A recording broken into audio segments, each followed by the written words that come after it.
as the Los Angeles Clippers come in for this one.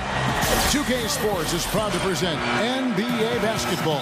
Alongside Steve Kerr and Clark Kellogg, this is Kevin Harlan. Looking back at the last matchup between these two teams, it was the Clippers who were unable to get it done against the Knicks. They'll be trying to turn things around and climb out of a hole down 2-0 in this season series. And the Clippers starting 5, brought to you by State Farm.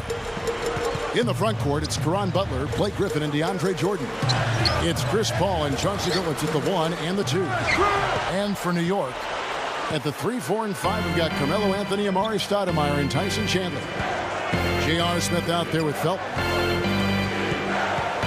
Well, you think about what Chris Paul meant to the Clippers, guys, not just on the floor, and that's pretty obvious. He's one of the best point guards in the league, if not the best. But it had more to do with the identity of the team. I think people took them seriously after that deal. And in fact, in L.A., there was a budding rivalry between the Clippers and the Lakers for who was the city's best team. And that had never been a question before. For so long, Steve, it seemed that the Clippers were always the second fiddle, but with Chris Paul ending up there and not in a Laker uniform, it just changed the whole mindset, Clark, it seems, of the franchise. And if you've had the tough breaks that the Clippers have had over the years, one big moment or big player acquisition like a Chris Paul can really move your franchise in a totally different direction. New York moving the ball around. Stoudemire kicks to Felton. Anthony, the pass to Stoudemire. Feeds it to Smith. 5 to shoot. Right at the free throw line. Can't get it to go. Nice D from Griffin.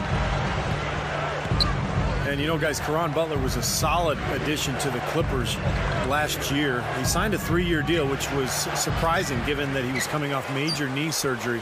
But he gave the Clippers the outside shooting small forward that they needed. That's blocked.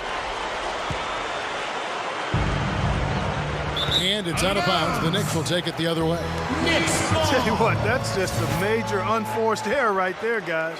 My goodness. The Knicks have gone 0 of 3 from the field to start the game. Well, there was a lack of discipline on their part in that game, guys. They committed a lot of silly fouls, and it hurt them. It sure did. They just didn't seem to figure out how to defend without fouling, Steve. That was just almost hard to comprehend. All business there, not messing around one bit. Flushed it right with one hand. He never does, Clark. He never does. Well, that's kind of his trademark, those slams like that one. Good. Anthony's got his first points in this one, too. And you mentioned Butler's outside shooting, Steve. Important for the Clippers to be able to spread the floor with Paul and Clark, Blake Griffin. Yeah, Butler actually spaces the defense out and keeps them honest. Paul is their pick-and-roll operator, and obviously Griffin gets it done in the paint. And Anthony gets it to go. He got one step ahead of the defense on that one. Excellent job. And now Doris Burke has an update from the sidelines. A short time ago, Mike Woodson and I were able to catch up. He knows they're up against a team that plays best when they're getting to the rim. He told me that their #1 concern is going to be sliding over to help on any drives and closing up any lanes to the hoop as quickly as possible. Good rotation is key, guys. Thank you, Doris. Paul with the 3. The Los Angeles Clippers come into this one. Oh, how about that basketball, man?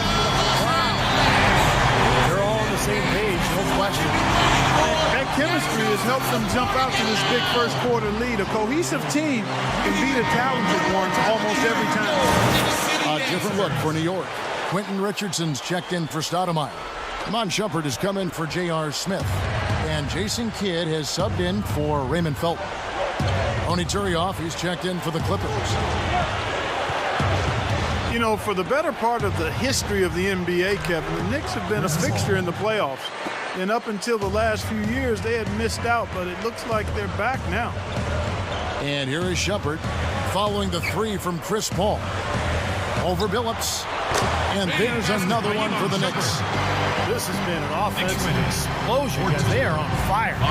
How about a volcanic eruption, a flash fire? And defensively, your guess is as good as mine. They just hope that they cool off at some point. That's good. And that stretch with the Knicks were out of the postseason picture 7 consecutive years, which matched their only other big drought in the 60s. But they're back, Steve. Their roster's improved. They're back. Yeah, but how far back are they, Kevin? I think that's the question. You know, they've been good enough. They've had a lot of talent in the last couple of years, but the pieces haven't quite fit together. So they're still trying to put it all together as one and trying to make that next step.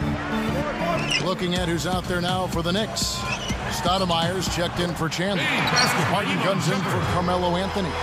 J.R. Smith's checked in for Quentin Richardson. That's Felton in for Jason Kidd. And Shumpert slams it in. Huge advantage for them already. And as well as they've played at both ends so far, this lead might continue to grow.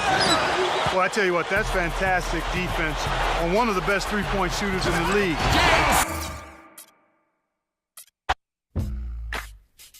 Give me that.